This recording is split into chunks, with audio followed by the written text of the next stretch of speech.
கர்த்தருடைய பரிசுத்த நாமத்திற்கு ஸ்தோத்திரம். இன்றைய நாளுக்கான தேவ வார்த்தை சங்கீதம் 84 அதிகாரம் 4, 5 மற்றும் 7 வசனங்கள். உம்முடைய வீட்டில் வாசமாயிருக்கிறவர்கள் பாக்கியவான்கள், அவர்கள் எப்பொழுதும் உம்மை துதித்து கொண்டிருப்பார்கள். உம்மிலே பலன் கொள்கிற மனுஷனும் தங்கள் இருதயங்களில் செவ்வையான வழிகளை கொண்டிருக்கிறவர்களும் பாக்கியவான்கள். அவர்கள் பலத்தின் மேல் பலம் அடைந்து சீயோனிலே தேவ சந்நிதியில் வந்து காணப்படுவார்கள்.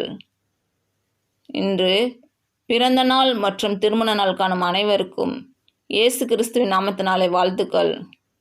கர்த்தர் உங்கள் பலவீனங்களை மாற்றி உங்களுக்கு பலத்தை கட்டளையிடுவாராக. கர்த்தர் உங்களையும் உங்கள் பிள்ளைகளையும் உங்கள் பிள்ளைகளின் பிள்ளைகளையும் ஆசீர்வதிப்பாராக. கர்த்தர் உங்களோடு இருந்து உங்கள் பணிகளையும் பயணங்களையும் ஆசீர்வதிப்பாராக. ஆமீன்.